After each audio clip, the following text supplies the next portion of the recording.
ಇವರು ಅಕ್ರಮವಾಗಿ ಬಂದಿದ್ದಲ್ದೆ ಅಕ್ರಮವಾಗಿ ನೆಲೆಸಿಲ್ದಲ್ದೆ ಇವರು ಏನು ಉದ್ಯೋಗ ಮಾಡ್ತಾರೆ ಅಂತ ಕೇಳಿದರೆ ಯಾವುದೋ ಡಾಕ್ಯುಮೆಂಟ್ ಇಲ್ದಿರುವಂಥ ಗಾಡಿಗಳಲ್ಲಿ ಇವರು ಓಡಾಡ್ತಾರೆ. ಅದ್ರ ಜೊತೆಗೆ ಇವರು ಮಾಡೋದು ಅಕ್ರಮವಾದಂಥ ದಂಧೆ, ದೇಶಕ್ಕೆ ಮಾರಕವಾದಂಥ ದಂಧೆ, ನಮ್ಮೆಲ್ಲರ ಬದುಕಿಗೆ ನಮ್ಮೆಲ್ಲರ ಜೀವಕ್ಕೆ ಮಾರಕವಾದಂಥ ದಂಧೆ ಮಾಡ್ತಾರೆ. ಅದನ್ನು ರಿಪಬ್ಲಿಕ್ ಕನ್ನಡ ಎಕ್ಸ್ಪೋಸ್ ಮಾಡ್ತಾ ಇದೆ.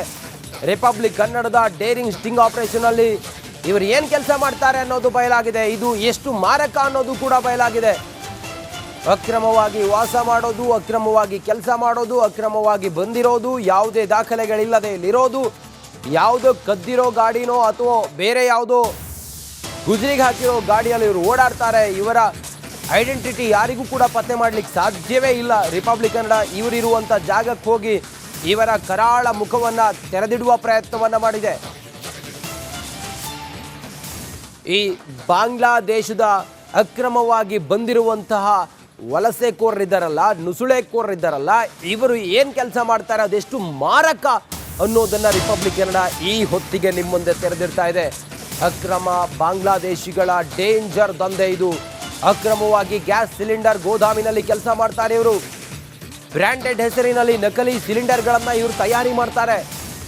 ಹಾಳಾದ ಸಿಲಿಂಡರ್ಗಳನ್ನು ರಿಪೇರಿ ಮಾಡಿ ಅದನ್ನು ಹೊಸದು ಅಂಥೇಳಿ ಮಾರಾಟ ಮಾಡ್ತಾರೆ. ಪಾಪ ಏನೂ ತಿಳಿಯದ ಅಮಾಯಕರು ಅದನ್ನು ಖರೀದಿ ಮಾಡಿದರೆ ಅದು ಯಾವುದೇ ಕ್ಷಣದಲ್ಲಿ ಬೇಕಾದರೂ ಬ್ಲಾಸ್ಟ್ ಆಗ್ಬೋದು, ಅವರ ಜೀವಕ್ಕೆ ಸಂಚಕಾರ ಆಗಬಹುದು. ಇದು ಕೂಡ ಒಂದು ರೀತಿಯಲ್ಲಿ ದಂಧೆ ಅನ್ನೋದಕ್ಕಿಂತ ಇದೊಂದು ರೀತಿಯಲ್ಲಿ ಟೆರರಿಸಮ್ಮೇ. ಜನರ ಜೀವದ ಜೊತೆಗೆ ಆಟ ಆಡ್ತಾರೆ ಇವರು. ಅಕ್ರಮವಾಗಿ ಯಾವುದೇ ಬ್ರ್ಯಾಂಡೆಡ್ ಅಲ್ಲದ ಈ ಗ್ಯಾಸ್ಗಳನ್ನು ಇವರು ಪೇಂಟ್ ಮಾಡಿ ಅದನ್ನು ಮಾರಾಟ ಮಾಡ್ತಾರೆ. ಮಾರಾಟ ಮಾಡಿದವರು ಅದನ್ನು ಯಾರೋ ಅಮಾಯಕ ಅದನ್ನು ಖರೀದಿ. ಕನಕಪುರ ಮುಖ್ಯ ರಸ್ತೆಯಿಂದ ಕೇವಲ 50 ಮೀಟರ್ ಒಳಗಿರುವಂಥ ಒಂದು ಜಾಗದಲ್ಲಿದ್ದೇನೆ. ಇಲ್ಲಿ ಫಯಾಜ್ ಎಂಬುವ ವ್ಯಕ್ತಿಗೆ ಸೇರಿದಂಥ ಜಾಗದಲ್ಲಿ ಮೊದಲನೇದಾಗಿ ಅಕ್ರಮವಾಗಿ ಸಿಲಿಂಡರ್ಗಳನ್ನು ರೀಪೇಂಟ್ ಮಾಡುವಂಥ ಕೆಲಸ ನಡೀತಾ ಇರೋವಂಥದ್ದು. ಅನುಮತಿ ಇಲ್ಲ, ಪರ್ಮಿಷನ್ ಇಲ್ಲ, ಯಾವುದೇ ರೀತಿಯಾದಂಥ ನಿಯಮಗಳನ್ನು ಪಾಲಿಸದೆ ಒಂದು ಕಡೆಗೆ ಯಾವ ರೀತಿ ಬೇಕಾದರೂ ಇದು ಸ್ಫೋಟ ಆಗ್ಬೋದು ಅಥವಾ ಲೀಕೇಜ್ ಆಗ್ಬೋದು, ಯೂಸ್ಡ್ ಸಿಲಿಂಡರ್ಗಳನ್ನ ರೀಪೇಂಟ್ ಮಾಡಿ ರೀಫರ್ಬಿಷ್ ಮಾಡ್ತಿರೋಂಥ ಕೆಲಸವನ್ನು ಮಾಡ್ತಿರೋಂಥದ್ದು ಮೊದಲನೇ ಪಾಯಿಂಟ್ ಆಗುತ್ತೆ. ಇದನ್ನು ಖುದ್ದು ಒಪ್ಕೊಂಡಿದ್ದಾರೆ ಕೂಡ ಫಯಾಜ್, ಹೌದು ಇದಕ್ಕೆ ಯಾವುದೇ ರೀತಿಯಾದಂಥ ಪರ್ಮಿಷನ್ ಇಲ್ಲ ಅಂತ. ಜೊತೆಗೆ ಇಲ್ಲಿ ಕೆಲಸ ಮಾಡ್ತಿರುವಂಥ ವ್ಯಕ್ತಿಗಳು ಯಾರಿದ್ದಾರೆ, ಯಾರ ಬಳಿಯೂ ಒಂದು ಸ್ಥಳೀಯವಾದ ಆಧಾರ್ ಕಾರ್ಡ್ ಇಲ್ಲ ಅನ್ನೋದು ಈಗ ಪತ್ತೆ ಆಗಿರುವಂಥದ್ದು. ಅದರ ಜೊತೆಗೆ ಬಹುತೇಕ ಜನರಿಗೆ ಹಿಂದಿ ಭಾಷೆ ಕೂಡ ಬರೋದಿಲ್ಲ. ಆದರೆ ಅವರು ಹೇಳುವ ಪ್ರಕಾರ ಮಯನ್ಮಾರ್ನಿಂದ ಬಂದಿದ್ದೇವೆ ಅಂತಾರೆ. ಆದರೆ ಬಾಂಗ್ಲಾದೇಶದಿಂದ ನುಸುಳ್ಕೊಂಡು ಬಂದಿರೋದಾಗಿ, ಬಾಂಗ್ಲಾದೇಶನ ಬಾರ್ಡರ್ನಲ್ಲಿ ದುಡ್ಡು ಕೊಟ್ಟು ಬಂದಿರೋದಾಗಿ ಇಲ್ಲಿರುವಂಥ ಸ್ಥಳೀಯರು ಮಾಹಿತಿ ಕೊಟ್ಟಿರುವಂಥದ್ದು. ಇದಕ್ಕೆ ಅಂಟುಕೊಂಡಂತೆ ಮತ್ತೊಂದು ಪ್ರದೇಶ ಏನಿದೆ, ಈ ಸದ್ಯದ ಮಟ್ಟಿಗೆ ಕಡಿಮೆ ಅಂದರೂ ಕೂಡ 8 ಕುಟುಂಬಗಳು ಇಲ್ಲಿ ವಾಸ ಆಗಿರುವಂಥದ್ದು. ಈ 8 ಕುಟುಂಬಗಳ ಮಾಹಿತಿಯ ಪ್ರಕಾರ ಮಯನ್ಮಾರ್ನಲ್ಲಿ ಹುಟ್ಟಿದ್ವಿ, ಅದಾದ ನಂತರ ಬಾಂಗ್ಲಾದೇಶದಲ್ಲಿ ವಾಸ ಮಾಡ್ತಿದ್ವಿ, ಅಲ್ಲಿ ಇರುವಂಥ ಸಮಸ್ಯೆಗಳು ನಮಗೆ ಬದುಕೋದಕ್ಕೂ ಕೂಡ ಕಷ್ಟ ಆಗಿತ್ತು. ಆ ಕಾರಣದಿಂದಾಗಿ ನಾವು ಅಲ್ಲಿರುವಂಥ ದಲ್ಲಾಳಿಗೆ ತಲೆಗೆ 25,000 ರೂಪಾಯಿಯನ್ನು ಕೊಟ್ಟು ಇಲ್ಲಿಗೆ ಬಂದು ಇದ್ದೇವೆ. ಈ ಜಾಗದಲ್ಲಿ ಕಳೆದ 4 ವರ್ಷಗಳಿಂದ ಇದ್ದೇವೆ ಅಂತ ತಿಳಿಸ್ತಾರೆ. ಆದರೆ ಈ ಒಂದು ಸ್ಥಳದ ಮಾಲೀಕರು ಯಾರಿದ್ದಾರೆ ಅವರ ಮಾಹಿತಿಯ ಪ್ರಕಾರ 2 ರಿಂದ 3 ತಿಂಗಳಷ್ಟೇ ಆಗಿರ್ಬೋದು ಇಲ್ಲಿಗೆ ಬಂದು ಅಂತ ಹೇಳ್ತಾರೆ. ಗಮನಕ್ಕೆ ಬಂದಿದೆ ಇವರೆಲ್ಲ ಬಾಂಗ್ಲಾದೇಶದಿಂದ ಬಂದಿರೋರು ಅಂತ. ಆದರೆ ಇವ್ರನ್ನ ಪೊಲೀಸರಿಗೆ ಒಪ್ಪಿಸುವಂಥ ಕೆಲಸವನ್ನು ಮಾಡ್ತೇವೆ ಅಂತ ಭರವಸೆನ ಒಂದು ಕಡೆ ನೀಡಿದರೆ, ಮತ್ತೊಂದು ಕಡೆ ಇಲ್ಲಿರುವಂಥ ಸ್ಥಳೀಯರ ಮಾಹಿತಿಯ ಪ್ರಕಾರ ಅಂದರೆ ಇಲ್ಲಿ ನಿವಾಸಿಗಳು ಯಾರಿದ್ದಾರೆ ಬಾಂಗ್ಲಾದಿಂದ ಬಂದಿರುವಂಥವ್ರು, ಅವರ ಹೇಳಿಕೆಯನ್ನು ಆಧರಿಸಿ ಹೇಳೋದಾಯಿತು ಅಂದರೆ ಈ ಪೂರ್ಣ ಪ್ರಮಾಣದಲ್ಲಿ ಇಷ್ಟು ಜನ ಕಸವನ್ನು ಆಯುವಂಥ ಕೆಲಸವನ್ನು ಮಾಡ್ತಾರೆ. ಒಂದು ಸುಸಜ್ಜಿತವಾದ ಮನೆ ಅಲ್ಲ, ಆದರೆ ಒಂದು ಟೆಂಟ್ ಇರುವಂಥದ್ದನ್ನು ನಾವು ಗಮನಿಸ್ತಾ ಇದ್ದೇವೆ. ಬೆಂಗಳೂರಿನ ಬಹುತೇಕ ಭಾಗದಲ್ಲಿ ಕಸವನ್ನು ಆಯ್ತಾರೆ. ಇಲ್ಲಿರುವಂಥ ಅಷ್ಟು ವಾಹನಗಳನ್ನು ಇವರು ಕಸವನ್ನು ಆಯ್ದು ಜೀವನವನ್ನು ಕಟ್ಕೊಂಡಿದ್ದೇವೆ ಅಂತ ಹೇಳ್ತಿರೋವಂಥದ್ದು. ಯಾವ ವಾಹನಕ್ಕಾದರೂ ದಾಖಲೆ ಇದೆಯಾ ಅನ್ನೋ ಒಂದು ಪ್ರಶ್ನೆಗೆ ಒದಗಿಸೋದಕ್ಕೆ ಸದ್ಯದ ಮಟ್ಟಿಗೆ ಇವ್ರ ಕೈಯಿಂದ ಆಗಿಲ್ಲ. ಅದರ ಜೊತೆಗೆ ಯಾರ ಬಳಿಯೂ ಆಧಾರ್ ಕಾರ್ಡ್ ಆಗಲಿ ಪ್ಯಾನ್ ಕಾರ್ಡ್ ಆಗಲಿ ಸ್ಥಳೀಯವಾಗಿ ಇರಬೇಕಾದಂಥ ಒಂದು ದಾಖಲಾತಿ ಕೂಡ ಇಲ್ಲದೇ ಇರೋದು ವಿಪರ್ಯಾಸ ಆಗುತ್ತೆ. ಇವಿಷ್ಟು ಒಂದು ಕಡೆ ಆಯಿತು ಅಂದರೆ ಇದು ಯಾವುದೂ ಕೂಡ ಗೃಹ ಇಲಾಖೆಗೆ ಗೊತ್ತಾಗಿಲ್ಲ, ಇದು ಯಾವುದೂ ಕೂಡ ಪೊಲೀಸರಿಗೆ ಗೊತ್ತಾಗಿಲ್ವಾ, ಯಾವುದೂ ಕೂಡ ಇಂಟೆಲಿಜೆನ್ಸ್ ಪೊಲೀಸರಿಗೆ ಗೊತ್ತಾಗಿಲ್ವಾ, ಯಾವುದೂ ಕೂಡ ಯಾರ ಗಮನಕ್ಕೂ ಬಂದಿಲ್ವಾ, ಸ್ಥಳೀಯ ಶಾಸಕರಾಗ್ಬೋದು, ಸಂಸದರಾಗ್ಬೋದು, ಇಲ್ಲಿರುವಂಥ ಪಂಚಾಯಿತಿ ಮೆಂಬರ್ಗಳಾಗ್ಬೋದು, ಯಾರಿಗೂ ಕೂಡ ಗೊತ್ತಾಗಿಲ್ವಾ, ಅಥವಾ ಗೊತ್ತಾದರೂ ಕೂಡ ರಾಜಕೀಯ ಕಾರಣದಿಂದ ಸುಮ್ಮನಿದ್ದಾರಾ ಅಥವಾ ಪ್ರಭಾವಿಶಾಲಿಗಳ ಒತ್ತಡದಿಂದ ಸುಮ್ಮನಿದ್ದಾರಾ ಅನ್ನೋದು ಪ್ರಶ್ನೆ ಮೂಡ್ತಾ ಇರೋವಂಥದ್ದು. ಈ ಸದ್ಯಕ್ಕೂ ಕೂಡ ಪೊಲೀಸರು ಇಲ್ಲಿಗೆ ಬಂದಿದ್ದಾರೆ, ದಾಖಲಾತಿಗಳನ್ನು ಪರಿಶೀಲನೆ ಮಾಡುವಂಥ ಕೆಲಸವನ್ನು ಮಾಡ್ತಿರುವಂಥ ದೃಶ್ಯವನ್ನು ನಾವು ತೋರಿಸ್ತಾ ಇರೋವಂಥದ್ದು. ಇದ್ರ ಜೊತೆಗೆ ವಾಹನಗಳ ದಾಖಲಾತಿಗಳು ದಾಖಲಾತಿಗಳು, ವಾಹನವನ್ನು ಚಲಾಯಿಸ್ತಿರುವಂಥ ಚಾಲಕರ ದಾಖಲಾತಿ ಪ್ರತಿಯೊಂದನ್ನು ಕೂಡ ಪೊಲೀಸರು ಪರಿಶೀಲನೆ ಮಾಡ್ತಾ ಇದ್ದಾರೆ. ಇಷ್ಟು ದಿನಗಳ ನಂತರ ಈ ಒಂದು ಅಂಶ ಹೊರಗಡೆ ಬಂದಿತ್ತ ಅಥವಾ ಮೊದಲೇ ಅಂಶ ಗೊತ್ತಿದ್ರೂ ಕೂಡ ಅನಿವಾರ್ಯ ಕಾರಣಗಳಿಂದ ಈ ಒಂದು ಅಂಶವನ್ನು ಮುಚ್ಚಿಡಲಾಗಿತ್ತಾ ಅನ್ನೊಂದು ಪ್ರಶ್ನೆ ಮೂಡ್ತಾ ಇರೋಂಥದ್ದು. ಖಂಡಿತವಾಗಿಯೂ ದೇಶದ ಭದ್ರತೆ ಅನ್ನೋ ವಿಚಾರ ಬಂದಾಗ ಈ ರೀತಿ ಅಕ್ರಮವಾಗಿ ನೆಲೆಸಿರುವಂಥ ವ್ಯಕ್ತಿಗಳ ಜಾಡು ಹಿಡಿಯಬೇಕಾಗಿದ್ದ ಗೃಹ ಇಲಾಖೆ ಹಾಗೂ ಪೊಲೀಸರ ವಿಫಲವಾಗಿದ್ದಾರೆ ಅನ್ನೋದರಲ್ಲಿ ಸಂಶಯ ಇಲ್ಲ. ಈ ಸದ್ಯಕ್ಕಾದರೂ ಇಂತಹ ನುಸುಳುಕೋರರನ್ನು ವಾಪಸ್ ಡಿಪೋರ್ಟ್ ಮಾಡುವ ಕೆಲಸವನ್ನು ಗೃಹ ಇಲಾಖೆ ಮಾಡಬೇಕಾಗಿದೆ. ಸರ್ಕಾರ ಖಂಡಿತವಾಗಿಯೂ ಇದನ್ನು ಗಮನ ಹರಿಸಬೇಕು. ಅದಾದ ನಂತರ ಇವರು ಸೇರಬೇಕಾದ ಸ್ಥಳಕ್ಕೆ ಸೇರಿಸಬೇಕಾಗಿರುವಂಥದ್ದು ಕಟ್ಟಿಟ್ಟ ಬುತ್ತಿಯಾಗಿದೆ. ಕಾದು ನೋಡಬೇಕು ಯಾವ ರೀತಿ ಸರ್ಕಾರ ಈ ಒಂದು ವರದಿಗೆ ಸ್ಪಂದಿಸುತ್ತೆ ಅಂತ. ಕ್ಯಾಮರಾ ಪರ್ಸನ್ ಮಂಜುನಾಥ್ ಜೊತೆ ಅಭಿಷೇಕ್ ಬಿವಿ, ರಿಪಬ್ಲಿಕ್ ಕನ್ನಡ, ಬೆಂಗಳೂರು. ಇವರು ಅಕ್ರಮವಾಗಿ ಬಂದಿದ್ದಲ್ದೆ, ಅಕ್ರಮವಾಗಿ ನೆಲೆಸಿಲ್ದಲ್ದೆ ಇವರು ಏನು ಉದ್ಯೋಗ ಮಾಡ್ತಾರೆ ಅಂತ ಕೇಳಿದರೆ ಯಾವುದೋ ಡಾಕ್ಯುಮೆಂಟ್ ಇಲ್ದಿರುವಂಥ ಗಾಡಿಗಳಲ್ಲಿ ಇವರು ಓಡಾಡ್ತಾರೆ. ಅದ್ರ ಜೊತೆಗೆ ಇವರು ಮಾಡೋದು ಅಕ್ರಮವಾದಂಥ ದಂಧೆ, ದೇಶಕ್ಕೆ ಮಾರಕವಾದಂಥ ದಂಧೆ, ನಮ್ಮೆಲ್ಲರ ಬದುಕಿಗೆ, ನಮ್ಮೆಲ್ಲರ ಜೀವಕ್ಕೆ ಮಾರಕವಾದಂಥ ದಂಧೆ ಮಾಡ್ತಾರೆ. ಅದನ್ನು ರಿಪಬ್ಲಿಕ್ ಕನ್ನಡ ಎಕ್ಸ್ಪೋಸ್ ಮಾಡ್ತಾ ಇದೆ. ರಿಪಬ್ಲಿಕ್ ಕನ್ನಡದ ಡೇರಿಂಗ್ ಸ್ಟಿಂಗ್ ಆಪರೇಷನಲ್ಲಿ ಇವರು ಏನು ಕೆಲಸ ಮಾಡ್ತಾರೆ ಅನ್ನೋದು ಬಯಲಾಗಿದೆ. ಇದು ಎಷ್ಟು ಮಾರಕ ಅನ್ನೋದು ಕೂಡ ಬಯಲಾಗಿದೆ.